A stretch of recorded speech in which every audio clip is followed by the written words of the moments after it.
pedir aos irmãos que abrissem a escritura no Evangelho de Lucas, capítulo 4,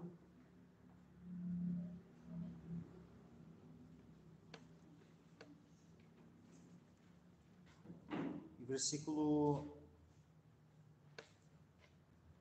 3 e 4.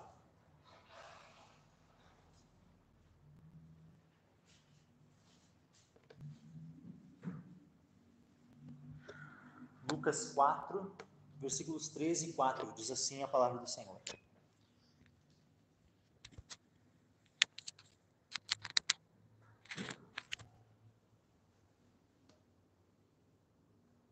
E disse-lhe o diabo: se tu és o Filho de Deus, dize a esta pedra que se transforme em pão. E Jesus lhe respondeu, dizendo: está escrito que nem só de pão viverá o homem, mas de toda a palavra de Deus. Então Satanás está aqui, lança a sua primeira tentação sobre Cristo, querendo que ele colocasse o foco na comida, no alimento para o corpo, que tentasse provar para Satanás, né, de que ele era o Filho de Deus, né, fazendo um milagre, queria que Jesus o obedecesse, sei lá quais, né, eram todas as intenções que havia no coração de Satanás, né, Deus o sabe, mas a questão é que Jesus repele essa tentação, primeiramente dizendo: está escrito. Aleluia. Não é estava escrito no passado, mas está. Quando Jesus diz isso, ele tinha uma escritura que havia sido escrita 1500 anos antes, mas que 1500 anos depois, no tempo de Cristo, no tempo onde ele estava sendo tentado, ele pôde dizer no presente: está escrito. Ou seja, por 1500 anos Deus havia preservado a sua palavra. E ela chegou desde o tempo onde Moisés a escreveu, movido pelo Espírito Santo, ela chegou até o tempo de Cristo. E se Deus foi poderoso para preservar a sua palavra intacta por 1500 anos, será que Deus mudou? Será que Deus deixou de ser poderoso? Então, uma vez que Deus continua sempre sendo o mesmo, porque não há mudança, não há sombra de variação em Deus, então Deus continua sendo o mesmo Deus Todo-Poderoso. Então a sua palavra, que chegou de 1500 anos, de Moisés até Cristo, ela chegou sim nesses 2000 anos de Cristo até nós, intacta, pura. Então, da mesma forma como Jesus pôde dizer quando tentado, está escrito, nós também podemos hoje dizer, está escrito.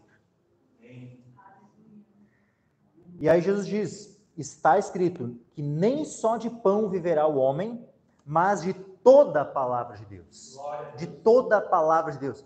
Diz aqui, de todos os pensamentos de Deus? Ou diz de toda a palavra de Deus? De toda a palavra de Deus.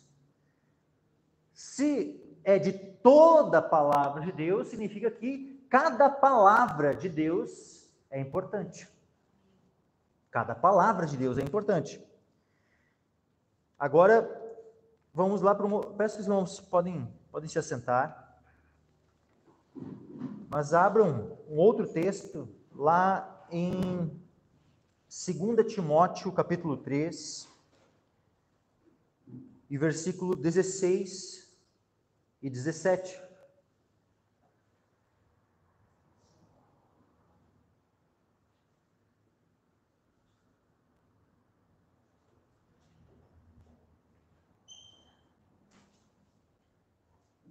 Ou vamos ler um pouquinho antes já, desde o 14. 2 Timóteo, capítulo 3, versículo 14 ao 17. O que nós temos? Paulo falando a Timóteo, movido pelo Espírito Santo, ele diz assim: tu, porém, permanece naquilo que aprendeste e de que foste inteirado, sabendo de quem o tens aprendido, e que desde a tua meninice sabes as Sagradas Escrituras. De Timóteo, desde a sua meninice, ou seja, desde que ele era um menininho, pequenininho, novinho, bem criancinha, ele já tinha sido ensinado por sua mãe, por sua avó. Isso é mencionado, né? Isso no início da carta. Não vou aqui ler o texto, mas meus irmãos depois podem ler toda a carta de 2 Timóteo, é bem curtinho, 4 capítulos. Então, aqui no início da carta menciona, né, que ele aprendeu, a fé que ele tinha, ele já havia recebido da sua avó e da sua mãe. Elas ensinaram as Sagradas Escrituras para Timóteo. Desde a tua meninice sabes as Sagradas Escrituras. O que Timóteo tinha em mãos? Ele tinha em mãos os originais que Moisés havia escrito, que os profetas haviam escrito, chegaram eles todos na mão do Timóteo, ou Timóteo foi instruído nas Sagradas Escrituras por meio de cópias? Por meio de cópias. Por meio de cópias é que Timóteo foi instruído.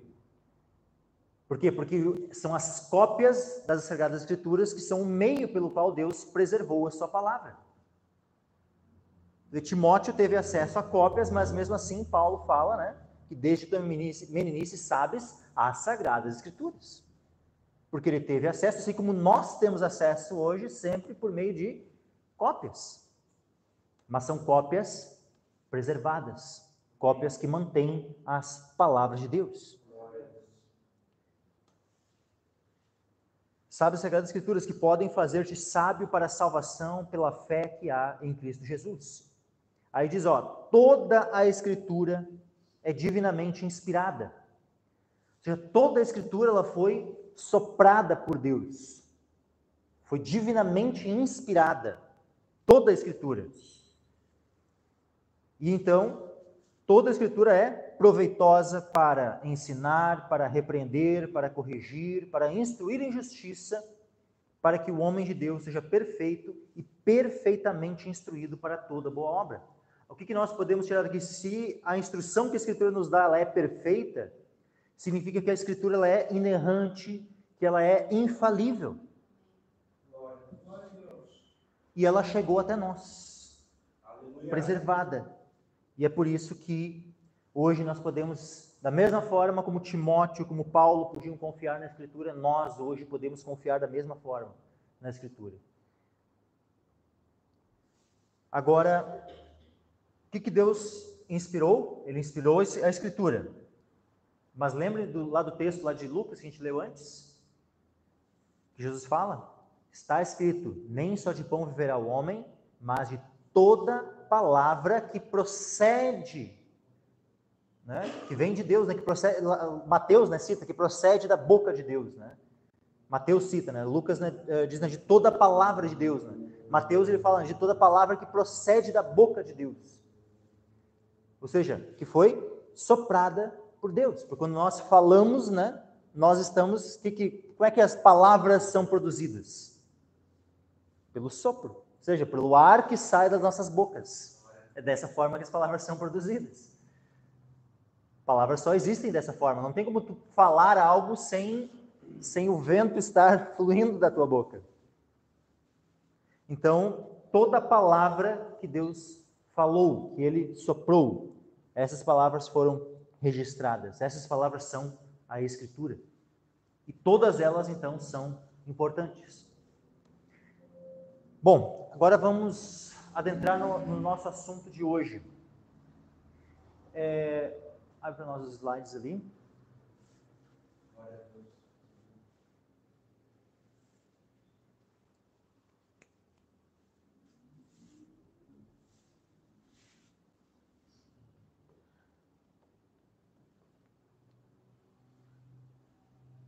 Consegue botar aquele texto,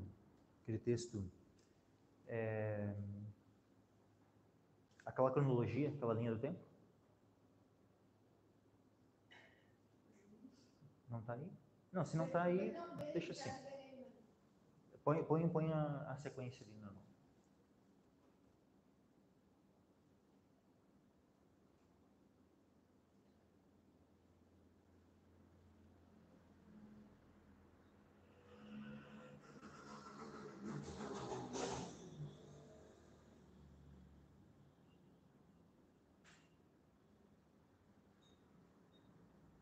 Então tá. Aqui eu quero introduzir alguns assuntos, tá? Que é o seguinte: a gente vem falando sobre marcas bíblicas de uma igreja saudável. E nós já tratamos de algumas marcas. Por exemplo, a primeira delas, nós tratamos sobre a exposição, a pregação expositiva. Né? Então, pregação expositiva, uma marca importantíssima. Segundo, nós tratamos sobre teologia bíblica. Então, essa pregação expositiva, essa pregação que expõe as Escrituras, ela precisa ter um conteúdo, né, que não distorça as Escrituras, que seja, então, fiel às Escrituras. Por isso, uma teologia bíblica, né, bem fundamentada nas Escrituras. E por isso também agora esse terceiro ponto que nós estamos vendo, que é a preservação das Escrituras, onde do que adianta, né, um homem estar pregando expositivamente e tentando ministrar uma teologia bíblica, mas se daqui a pouco ele não crê que a Escritura que ele está pregando, que a Bíblia que ele está pregando é preservada. Ou se, independente do que ele creia sobre a Bíblia, ele está utilizando textos que, de fato, existem ali corrupções, como, por exemplo, né, o texto crítico. Nós já vimos na quinta-feira passada essas diferenças entre o texto recebido e o texto crítico. E aí, então, ali pregando, né, em cima de um texto, mas daqui a pouco, né, chega ali e está com uma Bíblia baseada no texto crítico, onde daqui a pouco tem um versículo faltando. Aí ele vai chegar naquele texto e simplesmente vai seguir adiante, porque não tem o versículo ali. Vai pregar o quê? Né, se determinados versículos faltam em algumas Bíblias que são baseadas no texto crítico. Então, assim, para que uma pregação seja de fato bíblica, precisa primeiro saber o que de fato é a Bíblia. E crer que essa Bíblia foi preservada e chegou até nós. E termos, então, fazermos uso desta Bíblia preservada. Então, não de qualquer versão. Uma vez que Deus preservou a sua palavra, Ele inspirou a sua palavra. Primeiramente, o Antigo Testamento foi inspirado em qual língua? Hebraico e aramaico. O Novo Testamento foi inspirado em qual língua? Em grego. E estes textos em hebraico e grego, até eu trouxe na semana passada aqui, né? Mostrei o texto massorético, o texto recebido, eles precisam ser traduzidos. Então, cada uma das palavras que Deus inspirou em hebraico, que Deus inspirou em grego, elas precisam ser traduzidas, porque se nós cremos que é de toda a palavra, né, que nós dependemos, que depende da nossa vida, de toda a palavra de Deus, então nós precisamos ter versões que traduzam também corretamente e que se preocupem em traduzir todas as palavras de Deus, tudo aquilo que Deus inspirou. Por isso a gente vai abordar hoje também métodos de tradução, né? Tradução por equivalência formal. A gente vai ver também as diferenças, né? Porque justamente tudo isso, né, a opção que nós temos hoje, né, de traduções são muitas. Só que aí todas essas opções são boas. Sabe, todas as opções são válidas. Se nós cremos que Deus inspirou palavras, será que, de fato, toda a tradução vai ser uma tradução boa? Se nós cremos que Deus preservou a sua palavra, será que todas as traduções elas estão adequadas a esse critério de preservação das Escrituras? Isso a gente vai estar vendo hoje. Mas, voltando. Então, nós precisamos, uma vez que vamos pregar expositivamente e buscando ter uma teologia bíblica, como é que surge uma teologia bíblica numa exposição? Como é que eu posso, né, pregar, expor a Escritura e essa mensagem que eu estou pregando, a teologia dessa mensagem, de fato ser bíblica? Eu preciso fazer o quê? A exegese do texto. Então, o texto bíblico é o material que eu vou utilizar para fazer a exegese. O que é a exegese? Exegese é extrair do texto o que realmente ele quer dizer. Fazer uma interpretação minuciosa do texto. Então, na exegese, tu vai, a partir do texto, tu retira ali a interpretação correta desse texto. Esse processo é o processo da exegese. É extrair do texto o que ele realmente quer dizer. Agora, exegese, isso que já foi tratado, a gente está aqui relembrando, né, de alguns aspectos. Tá? Quando foi abordado sobre a exposição bíblica, né, teologia bíblica, ali já foi trazido esses assuntos, a gente está aqui relembrando. O que é exegese? Ó, exegese é diferente de exegese, ó, tem um ex na frente, né, que é diferente de ex.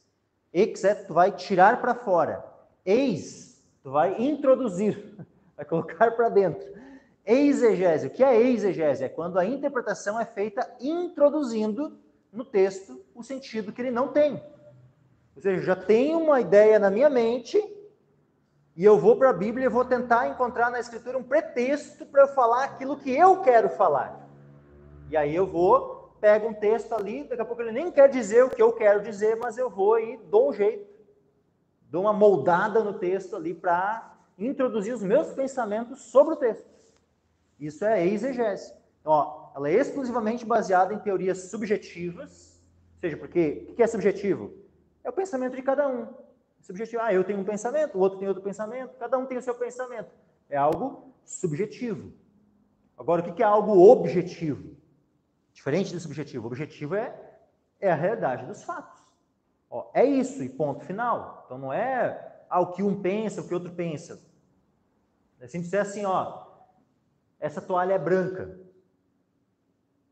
É uma questão objetiva. Mas eu acho que é verde. O outro, não, mas eu acho que é laranja. Eu acho que é vermelha. Não. A questão do achismo de cada um é uma questão subjetiva. Mas a realidade objetiva é que ela é branca. Não importa se a pessoa acha e tenta se convencer de que ela é de outra cor. Então, isso é a diferença entre subjetivo e objetivo. A verdade é objetiva. A verdade da Escritura é objetiva, não é subjetiva. Como é que nós vemos isso? Está escrito em algum lugar? Não com essas palavras, né? Subjetiva e objetiva, mas nós podemos claramente perceber isso.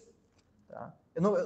Mantenha aqui o texto, tá? O slide, tá? Mas eu vou ler aqui um texto em 2 Pedro, capítulo 1, versículo 20. Quem quiser abrir nas suas Bíblias, abra. 2 Pedro 1, 20. Sabendo primeiramente isto, que nenhuma profecia da Escritura é de particular interpretação. Olha só, nenhuma profecia da Escritura é de particular interpretação. Ou seja, não existe essa coisa de, mas eu tenho a minha interpretação, tu tem a tua interpretação, cada um tem a sua interpretação. A interpretação da Bíblia é uma só. Não existem múltiplas interpretações conforme a cabeça de cada um. Não tem como todos estarem certos, pelo menos, né? A interpretação é uma, e ela é objetiva, não é subjetiva. A interpretação da Bíblia, ela é objetiva, não é subjetiva.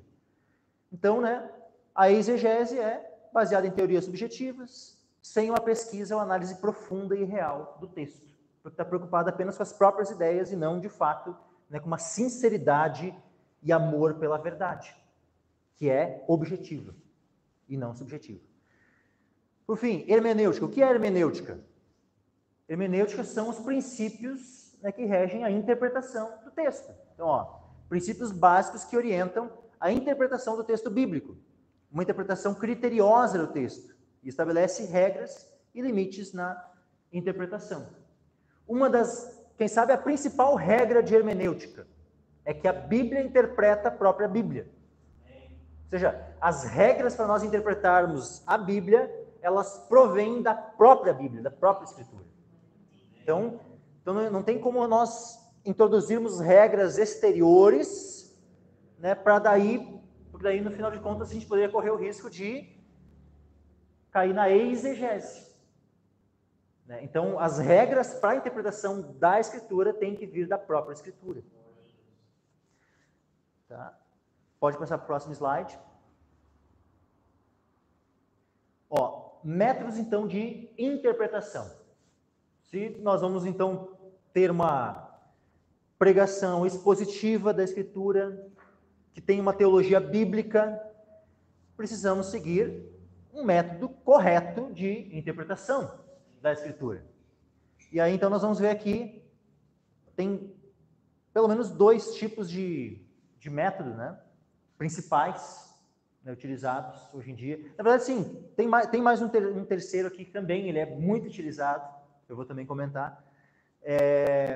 Mas, vamos lá. Método histórico gramatical, tá? Comparado com o método histórico crítico. Esses 2 tipos de método de interpretação da Bíblia. O que seria o método histórico gramatical? É o seguinte, a gente vai pegar um texto bíblico, a gente vai buscar entender o quê? Qual é o contexto histórico? O que estava acontecendo naquele momento? Jesus, por exemplo, estava ali pregando, ele estava pregando aonde? Em que momento da história? Era lá na Índia? Era lá na Espanha?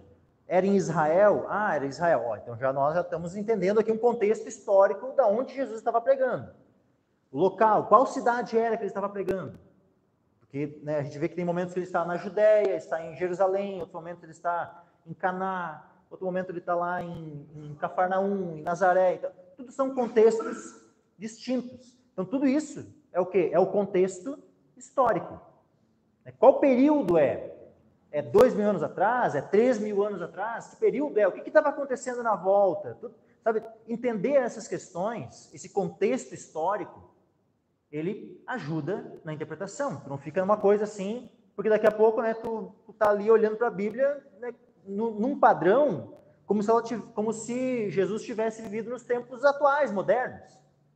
Se não for levado o contexto histórico, né, em conta, né, muitas vezes vai se jogar para a Escritura, se corre o risco de fazer uma exegese, porque vai se pegar um padrão moderno de pensamento, um padrão moderno de como é que as coisas funcionam, até os termos, né, que são usados para as coisas, e se joga isso, né, para a Escritura, e se faz o que se chama de anacronismo.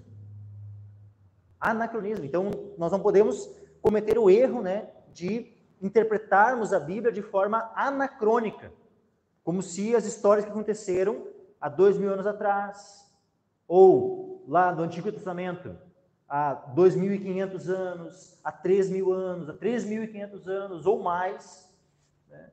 E interpretarmos tudo como se estivesse acontecendo tudo hoje. Uma coisa é nós trazermos uma interpretação da Escritura e aplicarmos aos nossos dias. Isso é o que nós devemos fazer. Nós devemos aplicar uma interpretação correta da Escritura e aplicar aos nossos dias. Mas interpretar com base nos nossos dias não dá. A gente tem que interpretar com base no contexto histórico do momento onde o texto foi escrito e onde as histórias estavam de fato acontecendo. Por isso, método histórico, porque leva em conta, né, a história para não cometer o anacronismo. Histórico gramatical. Por que gramatical? Porque vai levar em conta a gramática. Uma vez que nós estamos tratando da palavra de Deus, a gente precisa saber das regras de gramática. Quando é que é uma pergunta, quando é uma afirmação, quando a gente está tratando de um verbo, um substantivo, ou seja, as regras de gramática vão ser essenciais para a gente entender corretamente o texto. Então, no método histórico-gramatical, vai se levar em conta principalmente o quê? O contexto histórico e a própria gramática, ou seja, o que é o essencial, que são as palavras que Deus inspirou. Quais são os pressupostos do método histórico-gramatical? O que são pressupostos? São justamente aquelas noções que tu já tem assim como certas, como verdadeiras, e diante das quais tu já chega, né, no texto com esse pressuposto, com essa já noção, já, vamos dizer que é o teu, já é um fundamento, né, já anterior. Quais são os pressupostos com os quais tu vai chegar diante do texto para interpretá-lo? Ó, pressupostos. Eu coloquei aqui, ó, Deus, fé e revelação, ou seja, de que a Escritura ela é de origem divina. Esse é o primeiro pressuposto.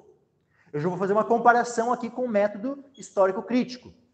No método histórico-crítico, se chega diante da Bíblia com uma noção diferente, não de que ela é divina, mas de que ela é apenas uma escritura humana. E não que a Bíblia não seja, porque Deus de fato usou homens para escrever. E numa linguagem humana, uma linguagem que os homens falam. Mas, por mais que Deus usou homens santos, moveu, o Espírito Santo moveu esses homens santos a escreverem, mas a Bíblia não são palavras humanas, no sentido, elas são palavras divinas, são palavras de Deus, é a palavra de Deus a nós. Então nós não podemos chegar na Escritura simplesmente, é uma literatura humana qualquer. O método histórico crítico faz isso, chega diante da Escritura sem essa reverência, ou seja, não trata como se fossem palavras divinas, pega e diz, não, são palavras humanas. Ah, é o Paulo, é o João, é o Pedro, é o Moisés, e na verdade a gente já vai chegar num ponto aqui, né, além nessa questão aí da própria autoria dos livros, né, que o método histórico crítico, eu vou chegar lá. Outro pressuposto, fé. Nós vamos chegar diante da Escritura para interpretá-la não com dúvidas, mas com fé, crendo em tudo o que ela afirma, em tudo o que está escrito na Escritura. Esse é o pressuposto que nós vamos interpretar a Bíblia. Não é assim, tipo assim, ó, eu sou o juiz que vou escolher e vou definir o que é verdade e o que não é da Bíblia. Esse não é o pressuposto de alguém que vai usar o método histórico crítico para interpretar a Bíblia. Esse pode ser o pressuposto de Satanás, de homens incrédulos, mas não o pressuposto de um crente. Todo filho de Deus, que pela fé em Cristo, nasceu de novo, se converteu, este vai chegar diante da Escritura com reverência, vai chegar diante da Escritura com fé para interpretar. E outro pressuposto de que a Bíblia, ela é revelação de Deus, ela foi dada pela revelação de Deus.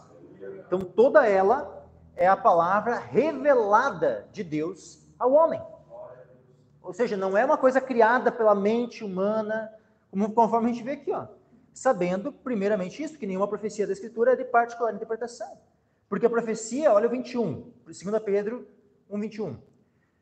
Porque a profecia nunca foi produzida por vontade de homem algum, mas os homens santos de Deus falaram inspirados ou movidos, né, compelidos pelo Espírito Santo.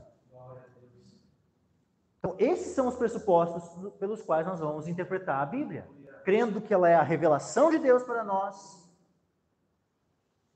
Ponto aqui, ó. Crendo, fé, que ela é a revelação de Deus para nós. Ponto. Esses são os pressupostos do método histórico gramatical. Agora, método histórico crítico. No método histórico crítico, o histórico aqui é um histórico diferente do histórico de cima. Por quê? Porque é um histórico no qual se envolve ceticismo, dúvida. Ou seja, quando a Bíblia fala ali, ó, e conta a história de Jesus, no Evangelho de Mateus, o que nós temos? O que nós cremos sobre o relato de Mateus? Que é a história de Jesus. Ponto. O Evangelho de Lucas vai trazer também a história de Jesus desde o nascimento. É a história de Jesus, ponto. É histórico. Que o livro de Mateus, de Lucas, eles são históricos. Todos os fatos relatados ali são de fato históricos. Literais, literalmente, verdadeiramente aconteceram na história. Não foram inventados, não foram criados, não são fábulas, não é nada disso. São de fato, é uma expressão ali, ó, em palavras de uma história que realmente aconteceu exatamente da forma como foi escrita. Ponto. Esse aqui, ó, assim a gente vai entender no método histórico gramatical. Agora, no método histórico crítico, se faz uma crítica da própria história. Ou seja, no método histórico crítico se coloca, o pressuposto é de ceticismo, é de dúvida. Coloca o homem no centro da questão, como aquele que, usando da sua razão, vai definir aquilo que é verdade e aquilo que não é. Então, enquanto no método histórico gramatical nós temos a Bíblia, a Escritura, como a fonte de autoridade, na qual o homem deve se sujeitar, no método histórico crítico, o homem é a autoridade que tenta sujeitar a Escritura a ele mesmo. Então ele vai, por exemplo, assim, ó, aquela busca, né, que os teólogos liberais, né, fazem em relação ao chamado Jesus histórico. Quando eles falam em Jesus histórico, o que eles querem dizer com isso? Que a forma como Jesus foi apresentado na Escritura, em Mateus, Marcos, Lucas, João, ela não é de fato histórica. Na visão dos teólogos liberais, Mateus, Marcos, Lucas e João são como se fossem fábulas. E aí eles tentam, não, mas daí eu vou por outros meios racionais, que envolvem, né, o ceticismo, a dúvida, eu vou procurar encontrar quem de fato foi o Jesus, né, verdadeiro, histórico. Quando eles falam do Jesus histórico, no final de contas eu vou rejeitar tudo que a Bíblia falou sobre Jesus e eu vou por outros meios tentar encontrar quem foi esse Jesus. Isso é o Jesus histórico dos liberais, que são os que usam o método histórico crítico. Tá? O método histórico crítico, ele é, né, vamos dizer assim, ele surge, né, ele vem justamente nesse embalo da teologia liberal, onde se tenta, né, tudo assim, ó, não, a gente não quer o dogma, a gente não quer aquilo que sempre foi entendido como verdade, para nós não vale. Nós é quem vamos definir o que é verdade e o que não é. O homem, com a sua razão, vai colocar tudo em dúvida, tudo em xeque, tudo, né? E agora a gente vai, usando da razão, estabelecer aquilo que é e aquilo que não é. Só que isso me lembra Provérbios, capítulo 3.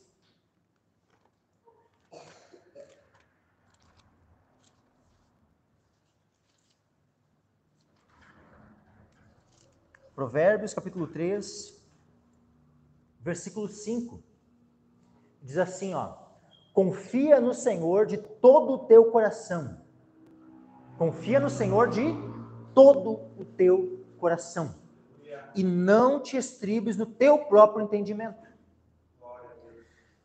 Aquele que se chega diante da Escritura com reverência, com fé, crendo pela revelação de Deus.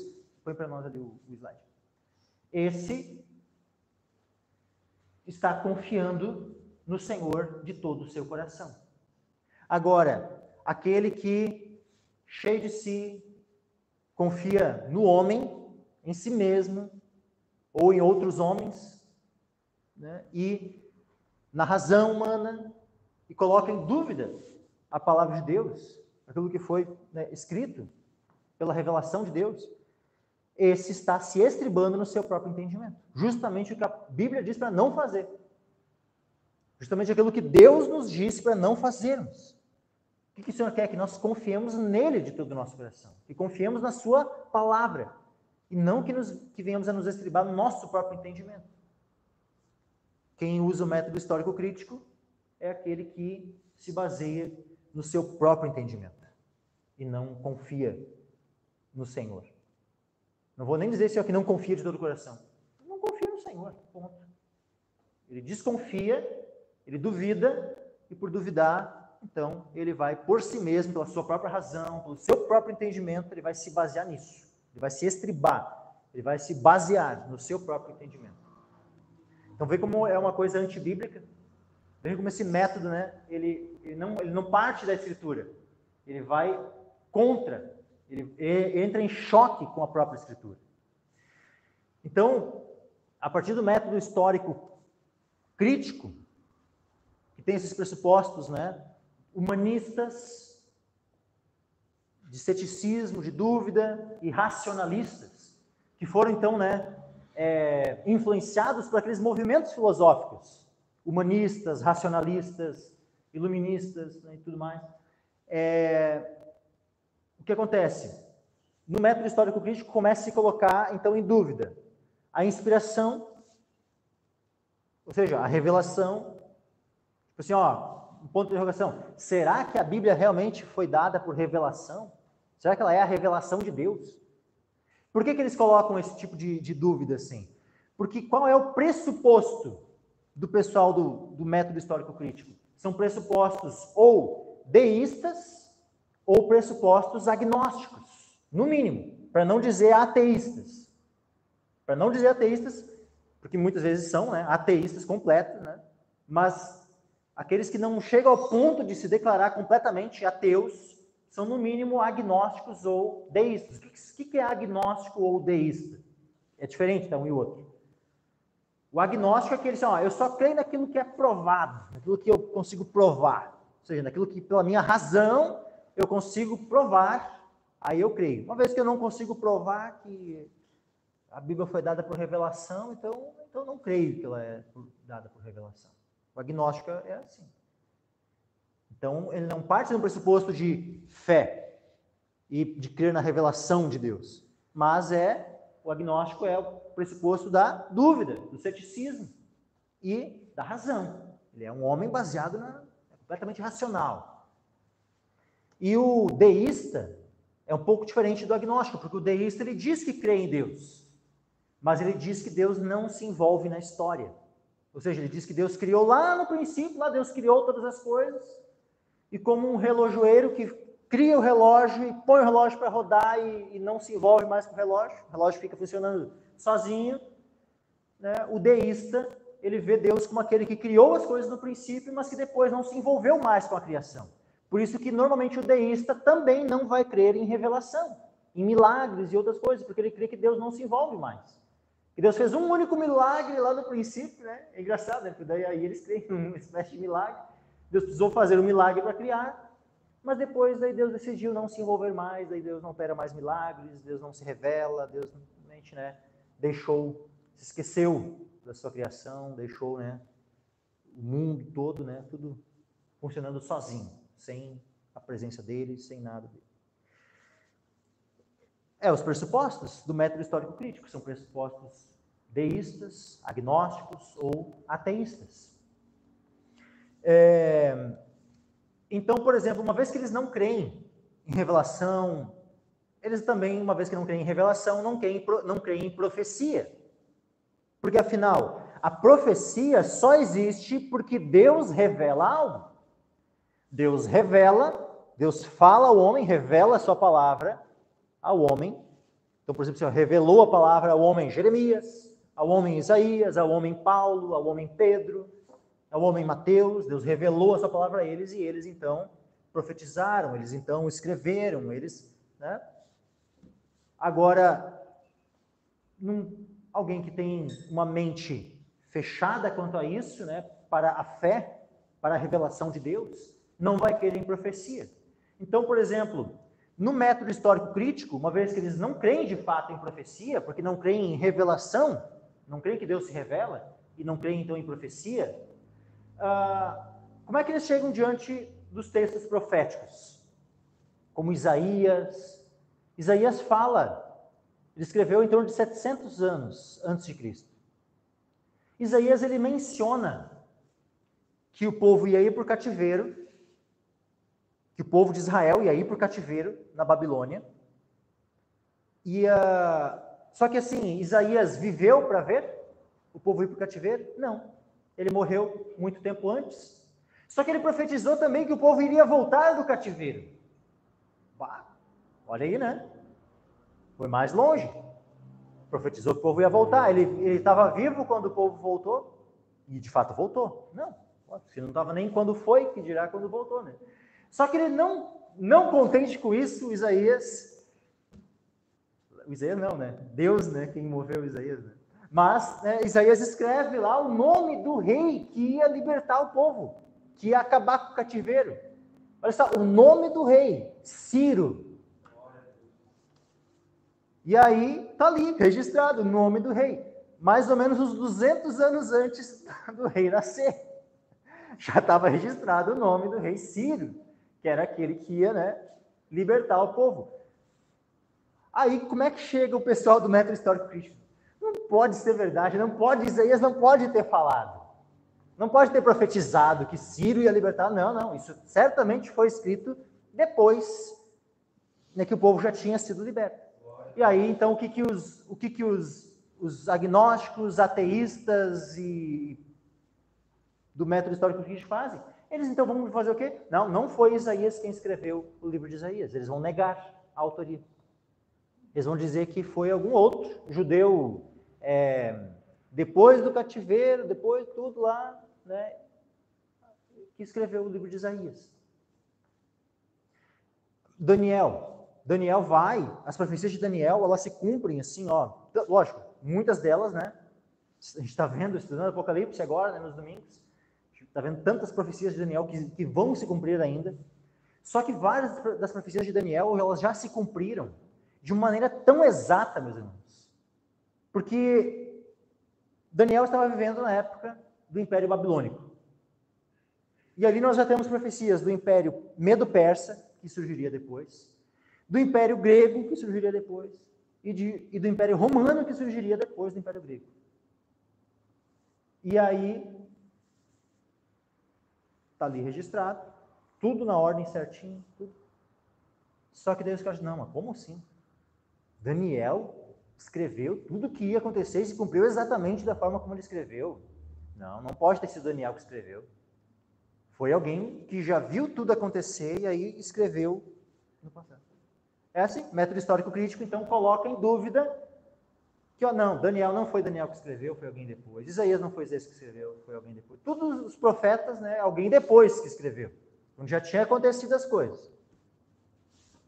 Moisés também, né, escreve e tem profecias que se cumprem justamente no próprio cativeiro.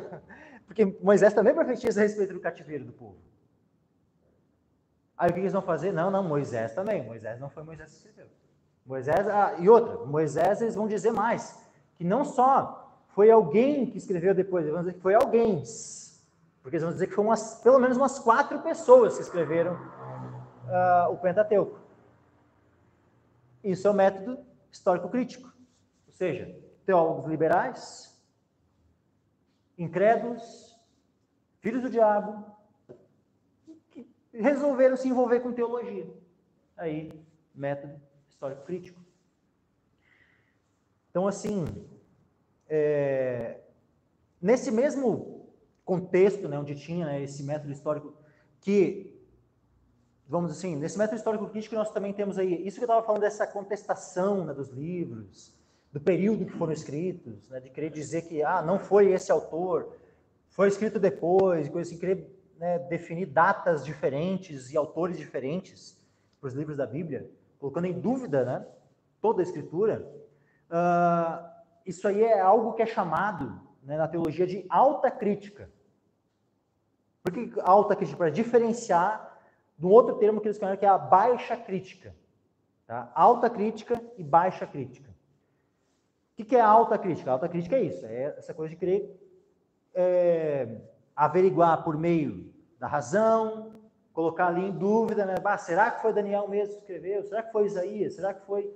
Né? Coloca em dúvida a autoria e coloca em dúvida a datação. Não foi escrito antes, foi escrito depois. Ou seja, coloca, né, em dúvida isso. Por quê? Por causa do ceticismo, da incredulidade.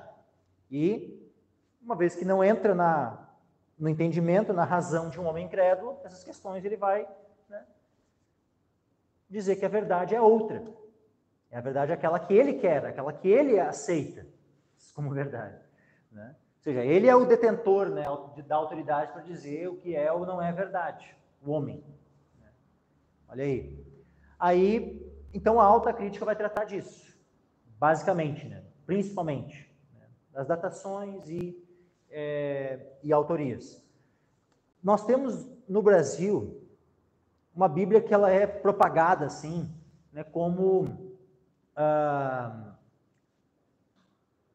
por muitos pastores ela já foi propagada como a melhor tradução em português, que é a Bíblia de Jerusalém. A Bíblia de Jerusalém ela foi propagada por muito tempo como a melhor tradução em português, porque ela é uma Bíblia ecumênica, né, foi traduzida tanto por católicos como por protestantes e tal, né, se juntaram para traduzir a Bíblia ali. Só que ela faz uso tanto da alta crítica como da baixa crítica. A baixa crítica é a crítica textual, é aquela que faz surgir, por exemplo, o texto crítico. A gente já tem visto, que é danoso, que é um texto corrompido. Ele é fruto do quê? Dessa crítica textual que é chamada de baixa crítica. A alta crítica coloca em dúvida a autoria e a data dos escritos. A baixa crítica se envolve com o texto bíblico e aí coloca em dúvida passagens Por exemplo, assim, ó, tal passagem, não, isso aí não foi. Tal outra passagem, aí vai, tira o final de Marcos, tira a passagem da mulher adúltera, tira isso, tira aquilo, vai tirando um monte de texto, um monte de palavras. Isso a baixa crítica faz, a crítica textual. Da onde, então, dessa baixa crítica surge o texto crítico. Da alta crítica coloca em dúvidas, né, os autores e as datas. A Bíblia de Jerusalém, ela faz uso das duas, tanto da alta crítica como da baixa crítica. E aí, pastores, que eu creio que a maioria dos que afirmaram isso não tem conhecimento, são ignorantes no assunto. Ou seja, são homens até que muitas vezes têm uma boa intenção, sabe? Não estou nem entrando na questão de que tiveram o propósito de enganar, queriam. Não, eu creio que a maioria dos pastores que afirmaram que a Bíblia de Jerusalém era a melhor tradução, eles mesmos confiaram em outros homens. E por confiarem na palavra de outros homens, acabaram sendo enganados e com isso acabaram também enganando. Porque se alguém confiou e acabou, né, recebendo, que essa aqui é a melhor Bíblia, a melhor tradução, foi enganado. Então, assim, continuando. Bom, a Bíblia de Jerusalém, então, ela vai ter tanto no texto bíblico, né, o uso, então, da baixa crítica, ou seja, vai fazer uso do texto crítico, como ela tem notas de estudo, e nas notas de estudo, frequentemente, tanto coloca dúvidas no texto, sobre o texto, como também coloca dúvidas sobre os autores e tudo mais, ou seja, fazendo uso, né, desse método histórico-crítico, da alta crítica e tudo mais, para interpretar a Bíblia. Então, ou seja, para mim, a Bíblia de Jerusalém, quem sabe seja a pior Bíblia que nós temos em português. Ou pelo menos é uma das piores. Continuando. Vamos para o próximo slide. Métodos de interpretação. Tá? Aqui, assim, ó, hoje eu não vou entrar nesse aspecto aqui, tá? Método escolástico, tá? Para a gente poder ganhar tempo e poder... Até porque ele nem é mais... Praticamente ele não é mais utilizado. Tá? Ele foi usado na Idade Média, era um método muito, muito utilizado na Idade Média. Até a época da Reforma foi bastante utilizado. Método escolástico, colocava 4 níveis de interpretação, né? Um nível literal, um nível alegórico, um nível espiritual, então, ou seja, usava, né, fazia uma miscelânea de vários métodos diferentes de interpretação e tal, era o método escolástico. Tá? Mas método alegórico, também eu não vou perder tempo aqui, a gente já falou disso em outros momentos, tá? Mas olha só, qual é o pressuposto do método alegórico? Imaginação fértil. O cara tem, né, uma imaginação tal, ele quer falar alguma coisa, ele vai fazer do texto que ele quiser, porque ele vai fazer um malabarismo ali, conforme a imaginação dele, ele vai sair falando. Vai criar coisas que o texto não está dizendo, mas ele acha que o texto está dizendo aquilo. Tal, ele vai e inventa. Então, método alegórico. Agora vamos começar a tratar sobre métodos de tradução. Primeiro, existem 2 textos base utilizados para as traduções. Tá? Para as traduções fiéis, os textos base utilizados na tradução são o texto receptus, ou também chamado texto recebido, isso quando se trata de Novo Testamento. Tá? Então, o texto recebido ele não é a Bíblia toda, Gênesis, Apocalipse. O texto recebido ele fala do quê? Do texto grego. Tá? O texto grego é o texto receptus, ou o texto recebido. É o texto que chegou preservado até nós, dos escritos que vão de Mateus a Apocalipse. Tá? Agora, o texto preservado por Deus, quando se trata de Velho Testamento, que foi escrito na sua grande maioria em hebraico, é o texto massorético. Tá? Então, esses aqui são os textos, quando vai pegar uma Bíblia, para início de conversa, se tu quer uma Bíblia fiel, ela tem que, no mínimo, ter sido baseada a tradução no texto receptus e no texto massorético. A Bíblia que nós usamos aqui, a CF, ela é baseada 100% no texto massorético e no texto receptus. Assim como, aqui, que nós temos a Bíblia LTT, traduzida pelo irmão Hélio de Menezes e Silva, Esse irmão traduziu a LTT, Bíblia literal do texto tradicional. Essa aqui também completamente baseada no texto Receptus e texto Massorético. A gente já vai ver também onde ela se enquadra, né? Quando a gente vai ver sobre as formas de tradução, também onde se encaixa, né, a LTT. E também nós temos aqui Bíblia King James 1611, é King James fiel, tá? A gente tem só ver que existem outras King James por aí. Tem uma King James que é King James atualizada. Tá? Essa não é a mesma que essa.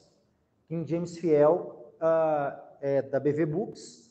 E essa, King James fiel, é baseada no texto Receptus e no texto Massorético.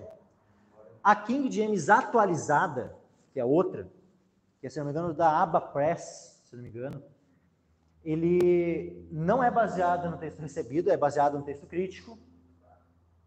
Tá? Pelo menos em boa parte dela. Né, vai utilizar ali, né, texto crítico. E aqui, o Antigo Testamento não é só texto massorético. Vai usar também a Septuaginta, vai usar também manuscritos do Mar Morto, outros textos, né, para tradução. Isso a King James atualizada. E também as demais versões modernas, né, de maneira semelhante. Aqui, ó, textos base usados para a maioria das traduções modernas. Tá? No Novo Testamento, o texto crítico. E quando a gente fala então de texto crítico, a gente está falando do Novo Testamento, não de todo Gênesis e Apocalipse. No Velho Testamento, o que as Bíblias modernas utilizam? Elas não utilizam o texto massorético, tá? Elas utilizam a Bíblia hebraica Stuttgartense, tá? Que é uma espécie, eles fizeram assim uma espécie de crítica textual em cima do texto massorético, hebraico, e aí, essa crítica textual que eles fizeram, assim como fizeram, né, no Novo Testamento, e surgiu o texto crítico, essa crítica textual feita em cima do texto massorético, fizeram então mudanças no texto hebraico ali, tem várias, né, alterações ali, a Bíblia hebraica Stuttgartense não é igual ao texto massorético que nós utilizamos. Então, já começa aqui, que o hebraico ele já é um pouco, tem algumas diferenças. Eles utilizam manuscritos do Mar Morto. O que acontece? Os manuscritos do Mar Morto, meus irmãos, tem gente que acha, o grande achado e tal. Só que aqueles textos, eles estavam em posse de quem? Quem era aquele grupo, né, os essênios, né, que detinham aqueles textos, né, dos manuscritos do Mar Morto? Era um grupo gnóstico. Um grupo gnóstico. Então, ou seja, tem passagens nos manuscritos do Mar Morto que não estão exatamente iguais, né, ao do texto massorético.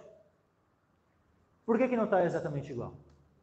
Porque tem, e outra, além, né, eles não têm lá nos manuscritos, os manuscritos do Mar Morto não são só textos bíblicos.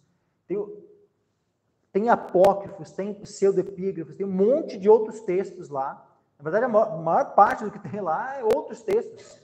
E um monte de texto de doutrina gnóstica.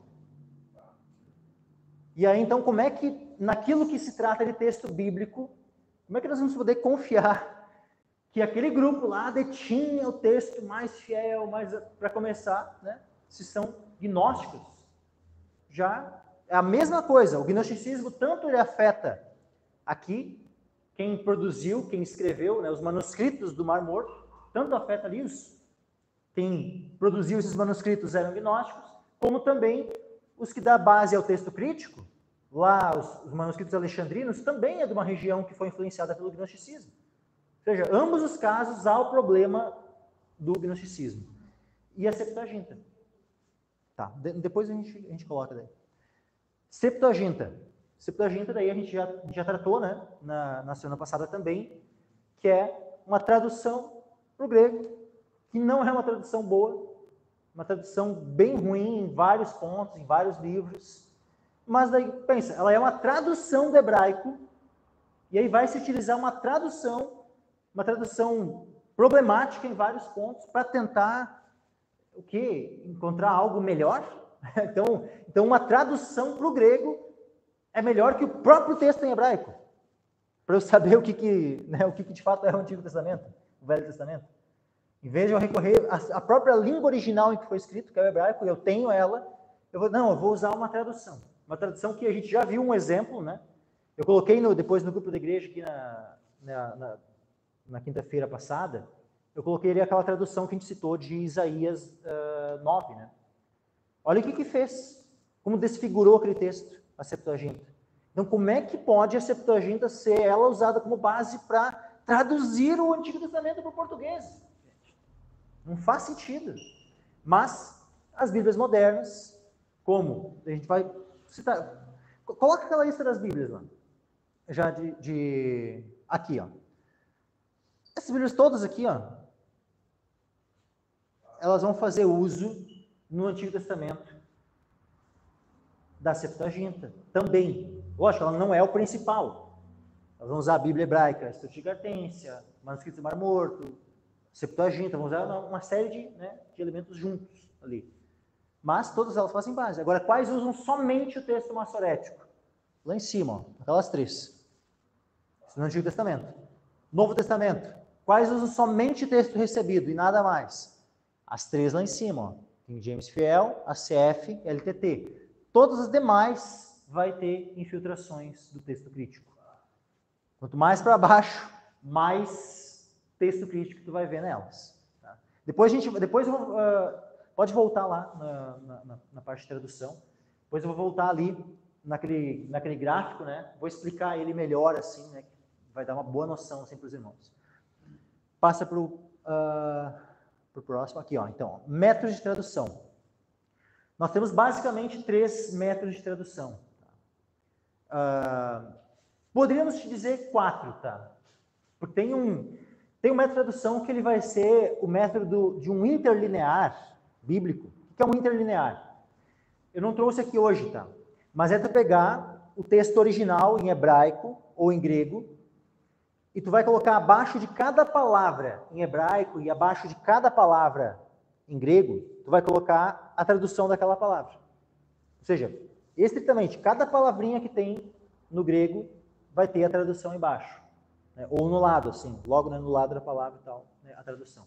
Esse é um interlinear. Esse é o método, vamos dizer assim, o mais literal de todos, né? Só que o que acontece? A forma como a língua grega é construída, as frases do grego e tal, ela não é a mesma forma como no português nós falamos. Então, o que isso acontece? Se uma Bíblia fosse traduzida nesse método, né, exatamente cada palavra e na mesma ordem, tudo exatamente assim, alguns versículos a gente ia entender bem, mas outros versículos ia ser muito difícil de entender, porque não ia estar na ordem com que a gente fala, né, e algumas coisas assim. Então é bom, o interlinear ele é bom, é muito bom, só que para leitura pública, por exemplo, ele já não cairia bem, porque daí, ao ler, né, naquela forma como estaria ali, seria uma leitura tão truncada que o que ele está lendo, ele está falando português mesmo. Tipo assim, ia ficar uma coisa, né, complicada. Então, ele é bom para quê? Qual é a utilidade, por exemplo, de um interlinear, nessa tradução bem, né, completamente literal, palavra por palavra? Ela é bom para o nosso estudo. Tu vai querer se aprofundar, né, num versículo, numa passagem ali, e aí tu quer se aprofundar assim, e saber cada palavra do grego, assim, ó, o significado de cada uma bem certinho, tal. Um interlinear, né, uma tradução palavra por palavra, ela vai te ajudar muito nisso. Vai ser muito bom. Agora, para a leitura pública, né, tu precisa ter uma leitura que ela seja fluente na língua que tu fala. Né? Então, por isso, né, que às vezes, né, vai se, às vezes, mudar a ordem das palavras, porque no português a gente vai colocar, né, questão clássica, né, no inglês, né, muda ali o adjetivo, o substantivo e tal, normalmente é invertido, né, do que a forma como nós usamos em português. Né? Por exemplo, assim, ó, né, eu vou falar, minha esposa é uma mulher bonita. Né? No inglês normalmente se fala, uma bonita mulher. Né? Assim, sempre eles invertem. Né? Agora, vamos lá. Equivalência formal, equivalência dinâmica e paráfrase. Qual é a diferença das três? Né? Equivalência formal. Coloca o foco no texto original.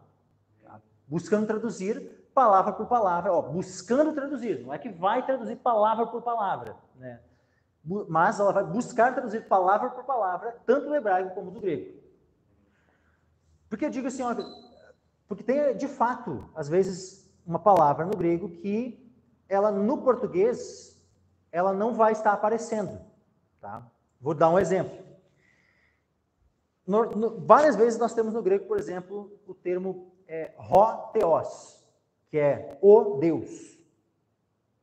Ou seja, ró é uma palavra, é um artigo grego. O e theos, Deus. Só que no português a gente normalmente não fala o Deus, a gente fala Deus. E numa frase, né, nós falarmos o Deus, soaria estranho falar o Deus em português. Então, o que normalmente a tradução faz? Ela só coloca Deus. E ela vai omitir o artigo ró. E não vai traduzir, vai só colocar Deus. Diferente, por exemplo, de Senhor. Várias vezes nós temos o Senhor. Né? Quando é Senhor, várias vezes nós vamos ter a expressão assim, né? O Senhor. Né? Diferente da palavra Deus. Normalmente não tem o Deus. Mas o Senhor a gente vai ver várias vezes. Então, né, digamos assim, se fosse ró Kyrios, né, do grego, no português a gente acaba traduzindo o Senhor. Mas quando é Deus, né, o artigo ali. Então, por isso que busca traduzir palavra por palavra. Mas quando, na gramática portuguesa, aquilo acaba não se encaixando, então, às vezes, ela vai acabar, né, ali tendo uma, né, digamos assim, vai faltar aquele palavra por palavra, assim, justamente para poder ela fluir no português. Não vai em nada alterar o sentido, porque ter o Deus ou Deus, em português, o sentido mantém exatamente igual. Agora, mas busca traduzir sempre, palavra por palavra, né?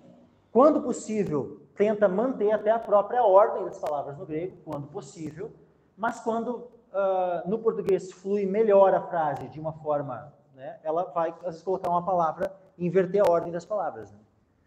Tá, agora, equivalência dinâmica. Coloca o foco no entendimento do leitor. E procura, então, traduzir o pensamento do autor. E não fica tão preso às palavras originais. O que acontece? Qual que é o problema com isso, meus irmãos? É que o pensamento... Por exemplo, se tudo que eu estou falando aqui, eu estou falando o quê? É o meu pensamento. Para os irmãos poderem entender o meu pensamento, como é que eu expresso ele? Por meio de palavras. Ou seja, existe algo como traduzir o pensamento sem levar em conta as palavras que Deus utilizou para transmitir o seu pensamento? Não tem como. Ou seja, é meio que historinha aí, né, para, assim, não, vamos, realmente, ó, vamos focar no leitor.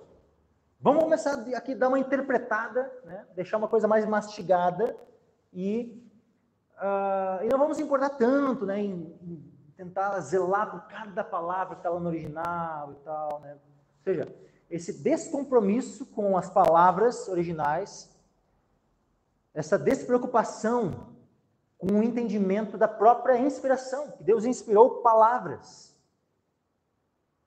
faz com que se comece a preferir métodos de tradução como a equivalência dinâmica. Um dos pais da equivalência dinâmica, dos pais modernos, vamos dizer assim, né? Porque, de um certo sentido, a própria Septuaginta, eu citei, né? Ela utiliza, vamos dizer assim, em alguns aspectos, né, o que seria algo parecido com uma equivalência dinâmica. Ou seja, isso não é algo novo, não é algo assim que surgiu só no século XX.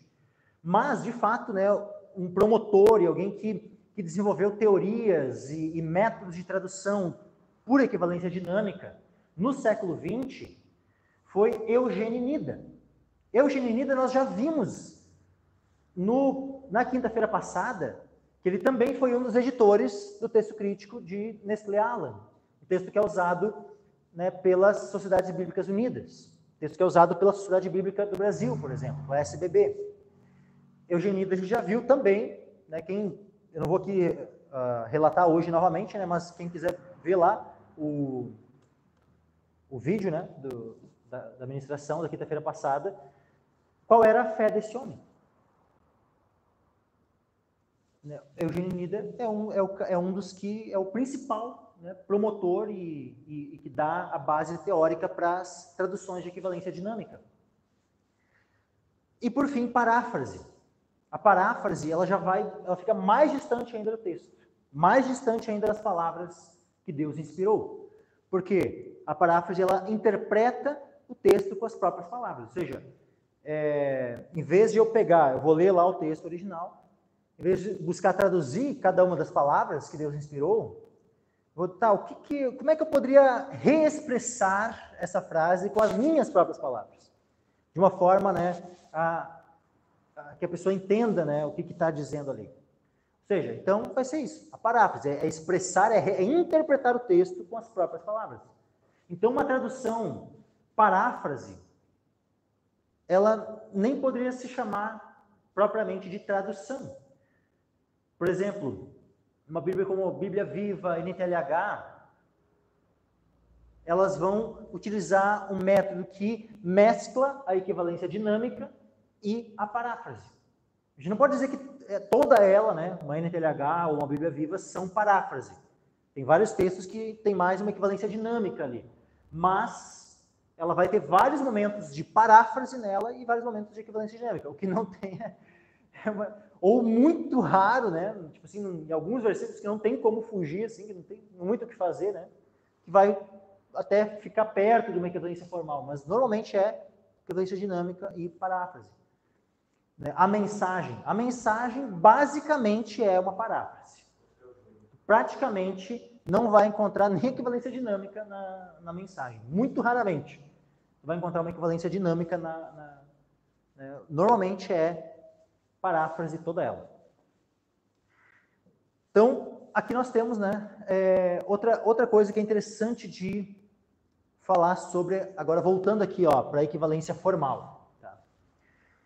Por que a equivalência formal ela faz isso? Ela busca traduzir, então, palavra por palavra, né, e tal. Justamente por causa da fé que os tradutores têm na inspiração do texto, que Deus inspirou as palavras. Por isso, né, que se busca traduzir palavra por palavra. Porque uma vez que Deus traduziu, que Deus inspirou palavras, então nós queremos, né, ter acesso a todas as palavras de Deus. Então vai se buscar traduzir palavra por palavra. Agora, outra coisa, quando então, às vezes no português vai se precisar, né, por exemplo assim, ó, vai ter uma palavra em grego ali e às vezes no português, para a frase poder, né, fluir bem, vai precisar, por exemplo, de um verbo de ligação, vai precisar de alguma coisa que não está presente lá no texto em grego. O que vai se fazer daí no português? Numa tradução de equivalência formal. Aquela palavra que foi colocada a mais no texto, para ele poder fluir em português, ela vai ser colocada em itálico, para que se perceba, ó, essa palavra ela não está no texto grego ou no texto em hebraico, mas ela está ali para poder, né, a frase fluir, né, bem em português. Então, toda vez que tu vê assim, ó, na ACF, ou numa... E agora vai lá e passa para o próximo slide. Aqui, ó. Então, aqui nós temos um gráfico, né? Ó, texto recebido, texto crítico. Para lá, literal, para cá, paráfrase. Tá? Nesse lado de cá, equivalência dinâmica. Quanto mais vem para cá, mais vai se aproximando da paráfrase. Quanto mais para lá, mais vai se tornando literal. Né? A tradução literal. Aqui, desse lado aqui, nós temos equivalência formal. Tá? O que acontece? Equivalência formal, né? Nós vamos ter ali, buscar palavra por palavra e também a questão do uso de itálicas, quando uma palavra ela não está no original, mas, né, está presente ali na tradução em português. Quais que colocam em itálicas? Por isso que elas estão colocadas assim bem, né, mais para o canto. Aquelas três lá de cima, ó, a CF, LTT, KJF, e também a ARC, tá? Revista Corrigida, a gente vai encontrar a presença das itálicas. Agora, quando a gente vem para cá, tá? NVI, NA, ARA, Almeida século XXI, KJA, todas essas aqui, nós não vamos encontrar a presença das itálicas. Simplesmente, né? Ou seja, tu não tem como saber quais palavras de fato estão presentes lá em língua portuguesa, aliás, em língua grega ou língua hebraica, e quais foram, né, colocados no texto, né, para ele fazer, para ele ter sentido, vamos dizer assim. Vamos pegar um exemplo aqui. Né? Olha só. Atos capítulo 13, versículo 22. Atos 13, 22. Não precisa colocar aqui, mano. Não precisa colocar aqui. Não. Atos 13, 22. Todos os irmãos aí que têm a CF na mão, a gente vai ver aqui, ó. Quando este foi retirado, levantou-lhes como rei a Davi, ao qual também deu testemunho e disse: achei a Davi, filho de Jessé, homem conforme o meu coração. O que acontece? Nesse texto nós temos uma palavra que está em itálico, a palavra filho. No grego, filho, ou é a palavra teknon, ou a palavra huios. Só que nesse versículo em grego, nós não temos ali nem a palavra teknon, nem a palavra huios. Mas como Davi, ele é filho de Jessé, então foi colocado ali para que se entendesse, né? Ah, Davi de Jessé. Tá, mas de Jessé, mas o que de Jessé? Filho. Mas se colocou daí, como não está lá no grego não tem teknon, no grego não tem huios, não tem nada lá no grego, só tem Davi de Jessé. Mas para em português a gente poder entender o contexto, né? Pega alguém que não conheceu, que nunca leu, nunca sabe, né, sobre quem a história de Davi. Vai, tá, mas Davi de Jessé, como assim? Ah, é filho de Jessé, tá aqui, ó, filho. Então, mas para que saiba que não está no grego, o termo filho se colocou em itálico. No versículo. Nesse versículo aqui. Tá? Nesse versículo aqui, nós temos filho em itálico. Tá? Agora, se nós formos pegar uma outra versão, tipo assim, KJA, NVI, Almeida do século XXI, NVT, NTLH, daqui a pouco tu vai encontrar a palavra filho também no versículo. Só que ele não vai estar em itálico.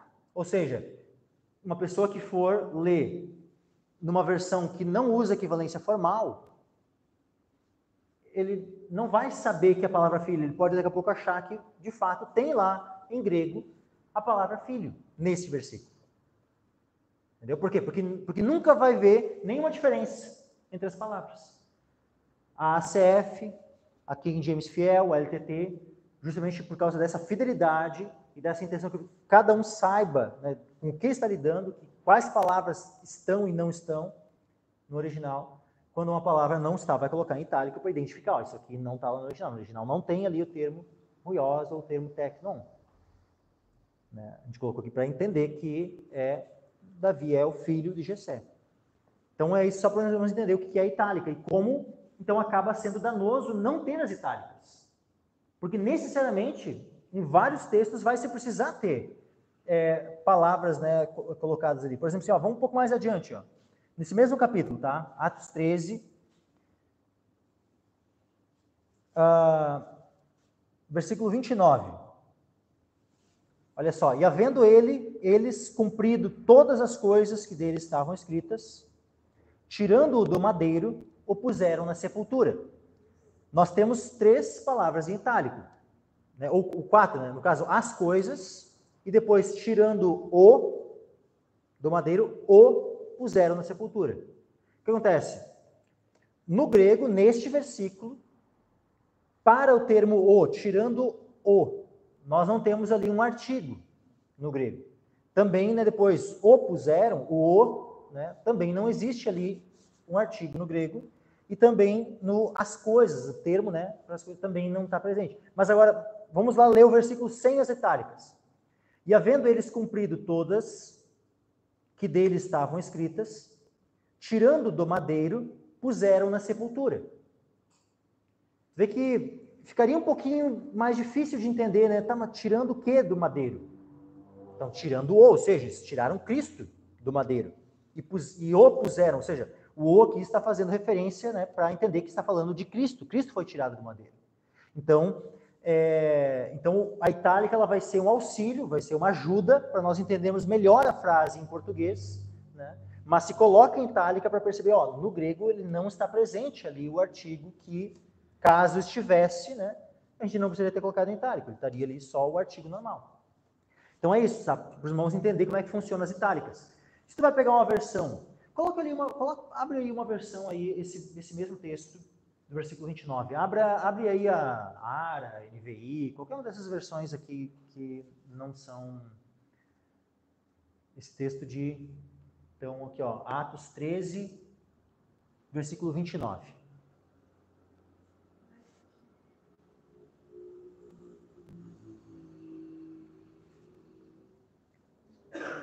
Olha só. Depois de cumprirem tudo o que a respeito dele estava escrito, tirando-o do madeiro, puseram-no em um túmulo. Tá? O que acontece? A gente sabe que o aqui, né? Aqui, em vez de as coisas, né? Tudo o que, né? Aliás, o, né? Tudo o. No caso, em vez de tudo o, né? Esse o também, né? Aqui. Aqui você colocou todas as coisas que, né? Aqui eles colocaram o. Então, esses três os aqui, eles não estão em itálico. Já a pessoa poderia achar que no grego tem ali 3 artigos, né? Mas eles não estão presentes no grego. Então, só para ver que a ACF, a Revista Corrigida, a LDT, elas vão sempre botar as itálicas quando, né, uma palavra ela está no versículo, mas ela não se encontra no texto original. Isso mostra, né, essa preocupação com a fidelidade, com a verdade, né? Com não misturar a palavra do tradutor, que está ali para ajudar, com aquilo que de fato Deus inspirou. Ou seja, para saber que quando tem uma palavra em itálica, é porque ela não foi inspirada, ela não é uma palavra inspirada. Ela está ali na tradução, mas as palavras inspiradas são aquelas que não estão em itálicas. Essas são as palavras inspiradas de Deus. Porque é a tradução direta, né, das palavras originais. Agora, vamos lá. Volta lá para aquele gráfico. Então, nós temos aqui agora, né, esse gráfico, equivalência dinâmica, equivalência formal. Né? Algumas versões, olha só que interessante isso. Tá? Nós temos lá em cima, né, equivalência formal e texto recebido, né, 100%, então, KJF, ACF e LTT, bem lá no alto. A ARC, ela segue bastante o texto recebido, mas ela tem algumas infiltrações. Então, ao meio da Revista Corrigida, ela segue muito mais o texto recebido do que todas as outras, mas mesmo assim ela tem vários versículos com infiltrações do texto crítico. Por isso que ela não está lá, junto.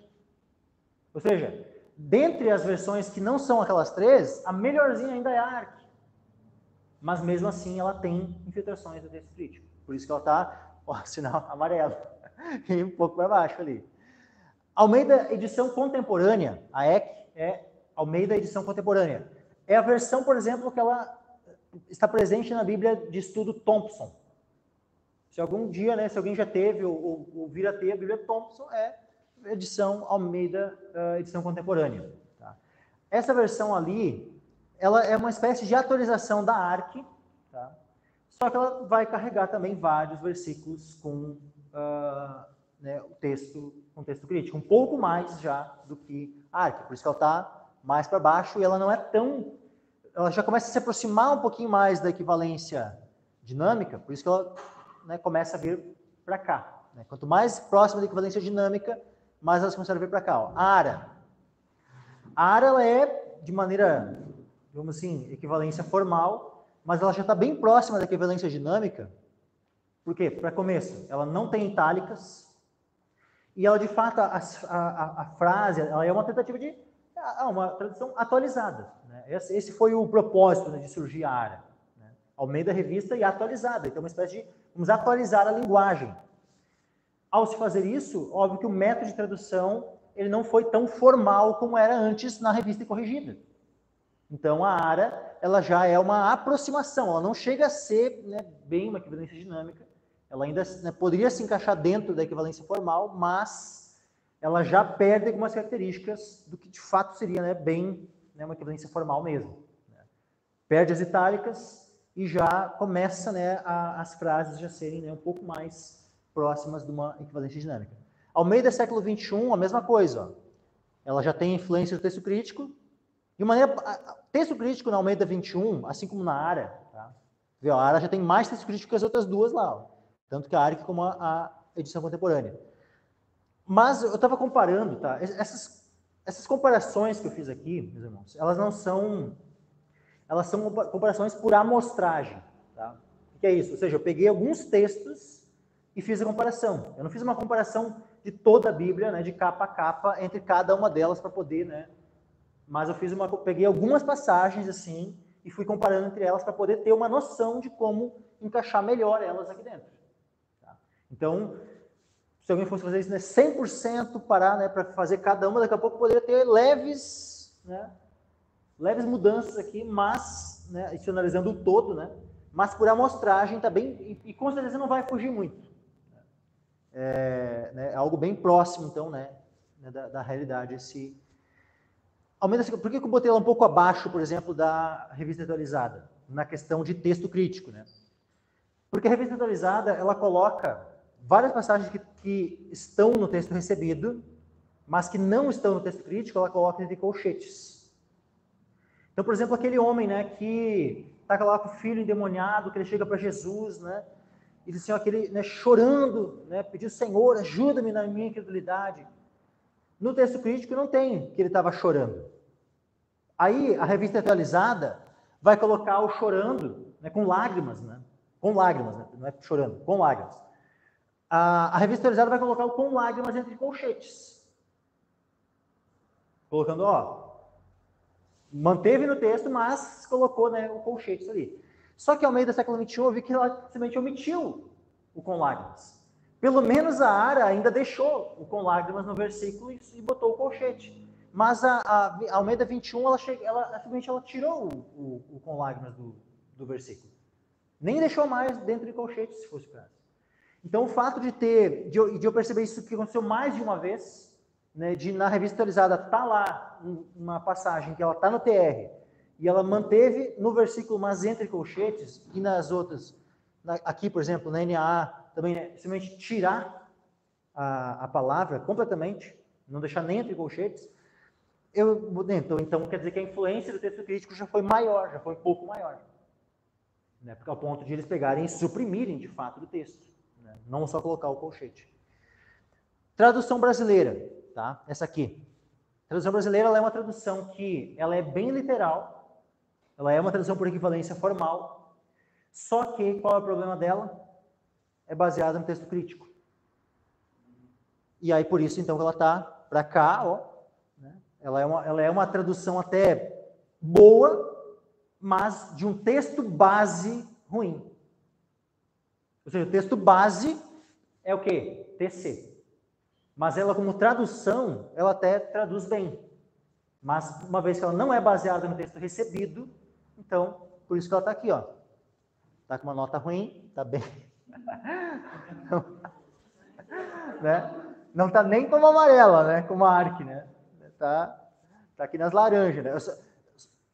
Aí aqui, ó, NAA. NAA é uma das que está começando, né, a ganhar, né, força, né? As pessoas estão começando a usar, né, bastante, né, ultimamente. Estão substituindo, né, a ARA pela NAA. A maioria das igrejas que antes usavam a ARA, algumas continuam, né, usando a ARA, mas estão começando a migrar para NAA, né?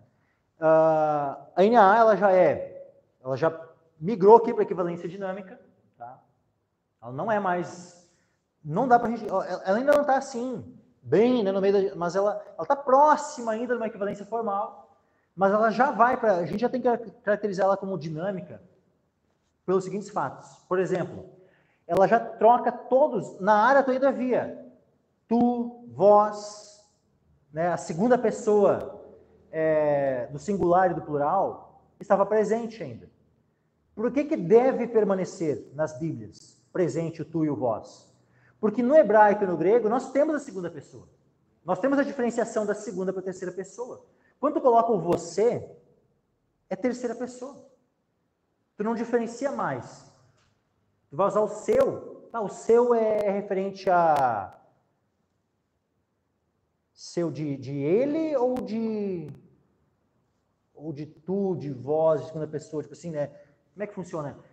Vê que ele começa, sabe, a tradução, ela começa a ficar mais complicada, sabe, essas diferenciações que existem no texto original e que precisam ser refletidas na nossa língua. Então, se nós temos a diferença entre segunda e terceira pessoa no original, isso tem que ser refletido no português. A NAA, ela tira o tu e o vós e ela coloca você e vocês. Né? Então, acaba que nivela tudo na terceira pessoa.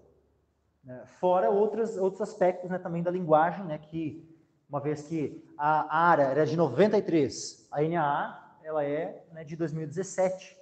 Né? Então, ela também, né, em vários aspectos, ela se tornou, digamos assim, se aproximou, né, desse aspecto mais de paráfrase. Né?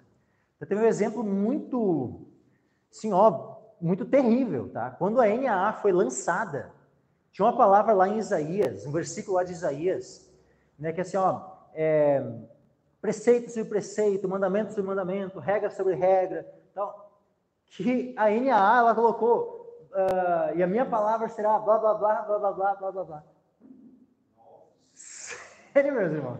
Foi tão chocante para ver como ela migrou, né, da equivalência formal para... Né, foi tão chocante isso que só ficou na primeira edição, porque eles tiveram que mudar na segunda edição, porque, imagina, eles iam perder muita venda, né? Tipo, se eles tivessem mantido blá, blá, blá, blá, blá na Bíblia, sabe? Mas para ver qual é o nível, né, de tradutor, né? Que nível de respeito pela palavra de Deus na mente dos tradutores, né? NVI, né, clássica, né, já, equivalência dinâmica, né? Essa é a Bíblia de equivalência dinâmica mais famosa, né, no Brasil, é a NVI. KJA, muito semelhante à NVI, tá? King James atualizada, né? Muito parecida com a NVI. Tu vai olhar, tem muitos versículos que são quase iguais. Texto base das duas, muito, muito semelhante, mas, apesar de eu ter colocado aqui, né, a KJA, né, mais ou menos no mesmo nível de equivalência dinâmica da NVI, mas nós podemos colocar a KJA como ainda... daria para ter feito essa, né, botar ela indo um pouco mais próximo aqui da equivalência formal do que a NVI. Por quê? Porque a NVI, já desde 2001, usa o vocês, né, como a NAA optou de fazer agora, né, de fazer semelhante à NVI. A KJA ainda usa o tu e o vós. Ou seja, então ela ainda é um pouco mais próxima da equivalência formal. Ela não é equivalência formal, tá? Ela é equivalência dinâmica. Mas ela ainda está um pouco mais próxima da equivalência formal do que a própria NVI. Tá? Aí a gente chega aqui para essas que estão em vermelho, né? Ó, TNM, Tradução do Novo Mundo das Sagradas Escrituras. É a versão que os Testemunhos de Jeová utilizam. Ela é a mais baseada no texto crítico de todas, meus irmãos. Na versão de 86, ela era completamente texto crítico, tá? Completamente texto crítico, mas ela era uma tradução por equivalência formal. Ela é uma tradução do texto crítico, mas por equivalência formal. Agora, a versão que eles têm de 2015, ela já vê que claramente tu percebe a mudança, né, para equivalência dinâmica. Então, a versão que eles têm hoje, né, que os Testemunhos de Jeová utilizam hoje, a de 2015, ela já né, migrou para equivalência dinâmica, não mais equivalência formal, mas continua. Tá até pior, porque antes até ela pegava, por exemplo, final de Marcos. Ela colocava, assim, ó, ela colocava o texto, mas dizia lá, ó, ele não está presente, né, mas colocava o texto. Não está presente nos manuscritos, né, tal, melhores, né, eu botava assim. Por quê? Porque ela não está no texto crítico, né. Aí mas botavam o texto. Só que era uma tradução horrível, mas estava ali, né. Agora, na versão de 2015... o final de Marcos, o versículo 9 em diante, até o versículo 20, Marcos 16, versículo 9 até o 20, tu não vai encontrar essa passagem na versão que eles usam em 2015. A passagem da mulher adúltera, a mesma coisa. Tu vai chegar lá, toda aquela história da mulher adúltera, né, que os caras queriam apedrejar, querendo provar, né, testar Jesus ali. Toda aquela passagem da mulher adúltera, na versão aqui do Testemunho de Jeová, não se encontra. Tu vai passar vários versículos em branco e vai para a sequência. Em Marcos 16, só realmente aparece assim, ó, versículos 1 ao 8. Tipo assim, como mostrando o texto inteiro, assim, né, completo, versículo 1. Exatamente. Aí, a Bíblia de Jerusalém, irmãos, ó, ela está só um pouquinho acima da do Testemunho de Jeová, porque ela é a Bíblia em português, assim, tirando do Testemunho de Jeová, que mais se baseia no texto crítico. Eu estava olhando, por exemplo, tem um versículo que eu até a gente não colocou. Ah, sim, aqui, ó, NVI 2023, tá? Vê, diferente da NVI antiga, essa aqui é de 2001, essa aqui é de 2023, tá? Aqui nós tínhamos, por exemplo, o pastor, não é o nome dele, mas o sobrenome dele é Saião, tá? É um cara que é Luiz Saião. Ele é um erudito, sim, em hebraico, são da NVI, da de 2001. Tá? Ele, por exemplo, ele não fez parte dessa aqui. E ele mesmo que ele deixou bem claro, olha, não tem nada a ver com essa versão aqui. Para ver que, opa, tem coisa aí, né? Ele que já fazia uso do texto crítico, sabe, que já tinha vários, né, métodos dinâmicos de tradução e tal, né, ou seja, vários problemas já havia na NVI, mas ele mesmo, opa, o que estão fazendo com essa versão aqui, eu não quero que o meu nome fique, né, ele deixou bem claro que ele, ó, não faço parte dessa versão aqui, porque eu não concordo com, e ele disse que ele não concorda com vários dos pressupostos que eles estão utilizando. Vamos pegar, por exemplo, assim, um texto, tá? E foi interessante que eu comparei, né? Comparei duas passagens aqui de Mateus, abram aí na CF, tá? Mateus 17, 21. Mateus 17, 21.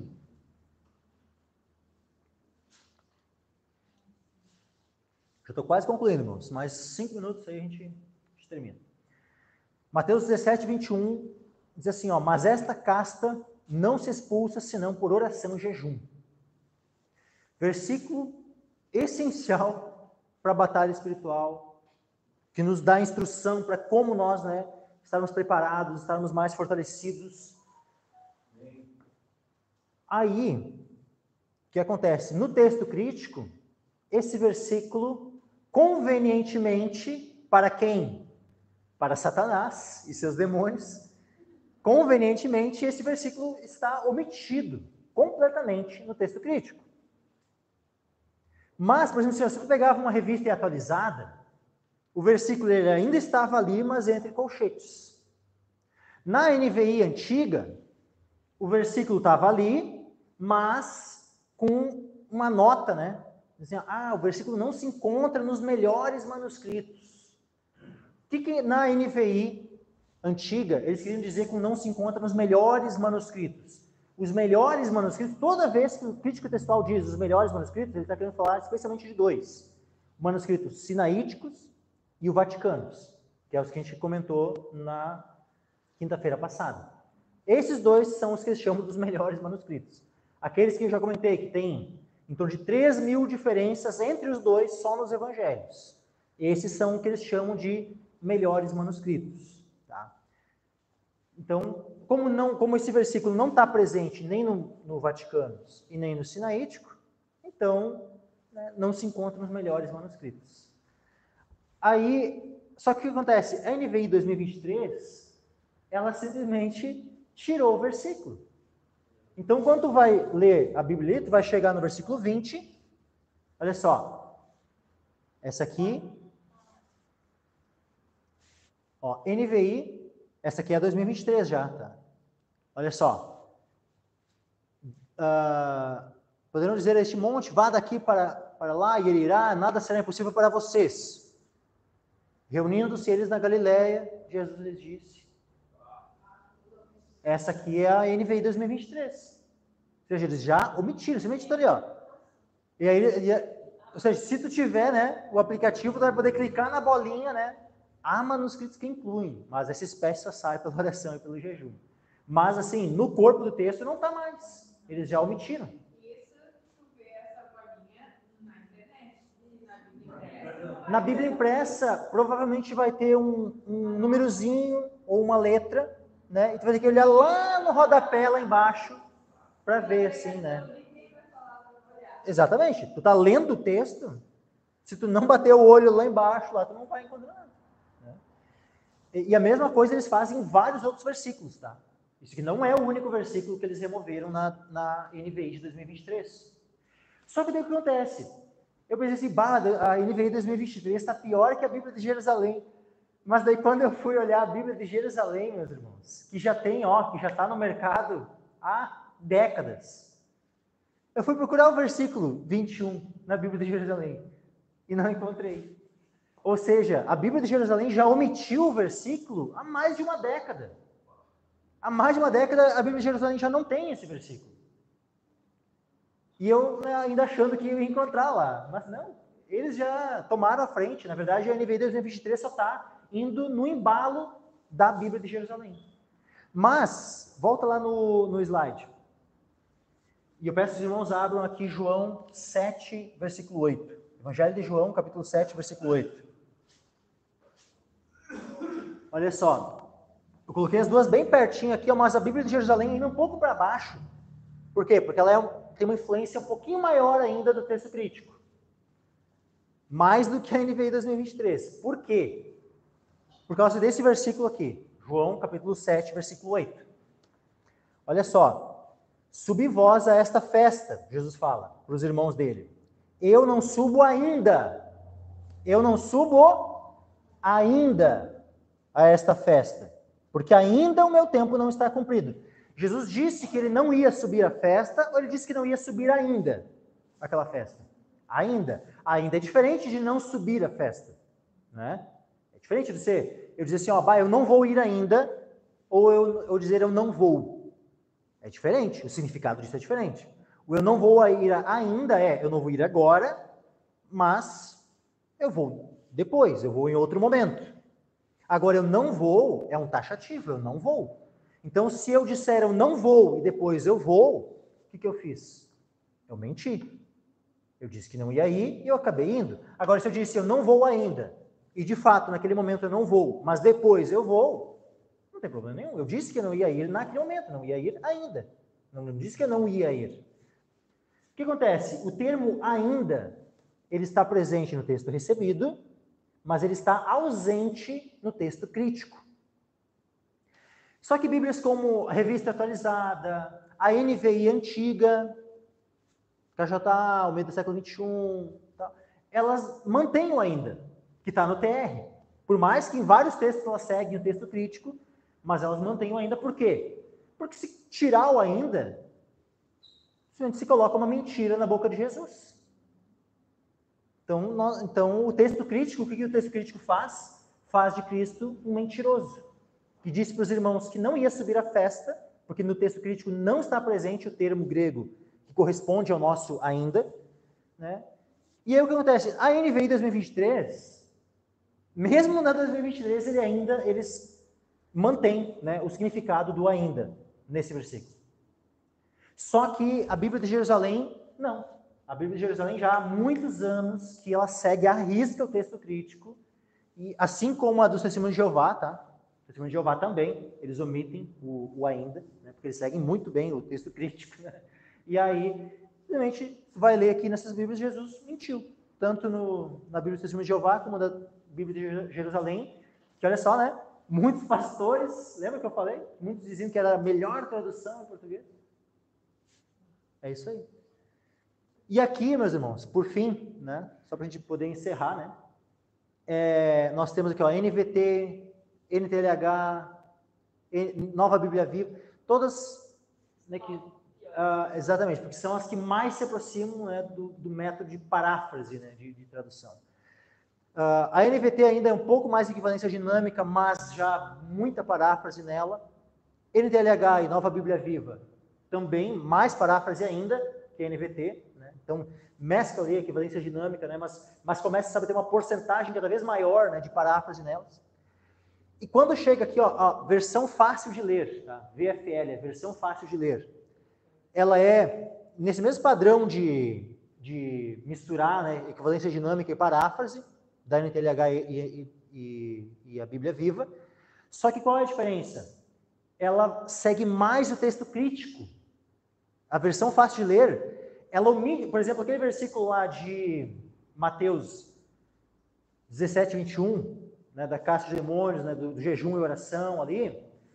Tu vai ler a NTLH e a nova Bíblia Viva, tu vai encontrar o versículo. Mas agora, se tu ler a versão fácil de ler, de maneira semelhante como a NVI, 2023, eles omitiram o versículo. E omitiram também vários outros. Ou seja, eles seguem, a VFL segue mais a risco o texto crítico do que as outras versões aqui. E por fim, então, nós temos mensagem e a versão FC, essa aqui, ó, é a Freestyle.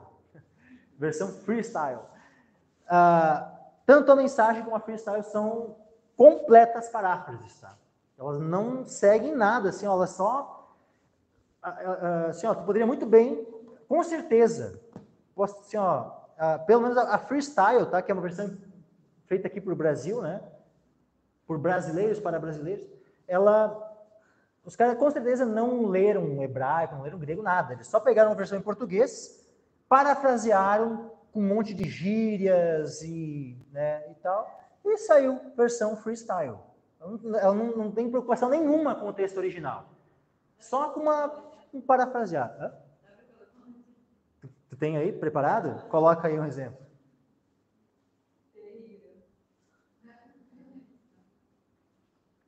João 1:1. O mundo foi criado por Deus. O ungido já existia, estava lá.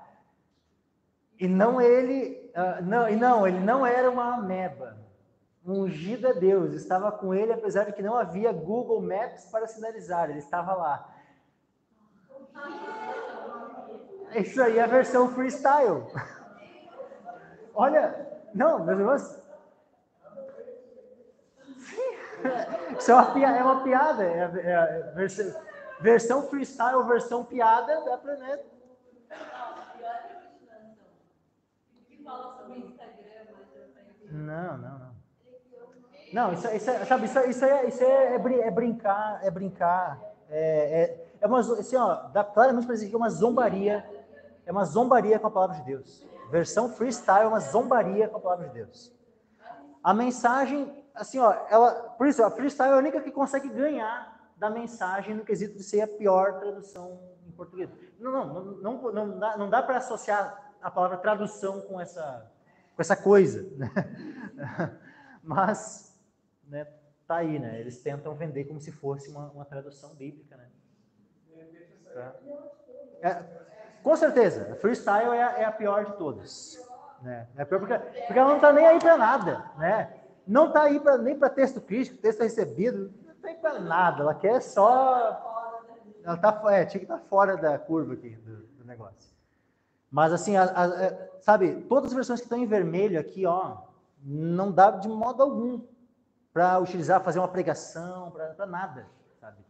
Se alguém vai querer pegar uma NTLH, uma Bíblia Viva, alguma coisa assim, ó, no máximo, sabe, naqueles versículos que não tem uma contaminação do texto crítico e tal, para usar como um apoio, no sentido assim, ó, é uma interpretação, sabendo que, ó, não é uma tradução, isso aqui não é a palavra de Deus, isso aqui é uma interpretação de um fulaninho lá, que e tal, até, né, vai usar como uma interpretação, mas agora usar como Bíblia, assim, ó, isso aqui é a Bíblia nas minhas... Tudo que está em vermelho aqui não tem de jeito nenhum como usar como Bíblia. Não tem como. Essas aqui, ó, que estão em amarelo, né, meio laranja, assim, laranja, né? Laranja, mais que amarelo, laranja. Assim, ó, com certeza também não dá para usar para pregação. Tá? Uma igreja bíblica saudável não deveria usar essas versões. Não deveria. Tanto por causa do método de tradução, como pelo texto base que utilizam. Né? Mas ainda nós podemos chamá-las, pelo menos nós ainda podemos chamá-las de Bíblias que têm infiltrações de textos ruins.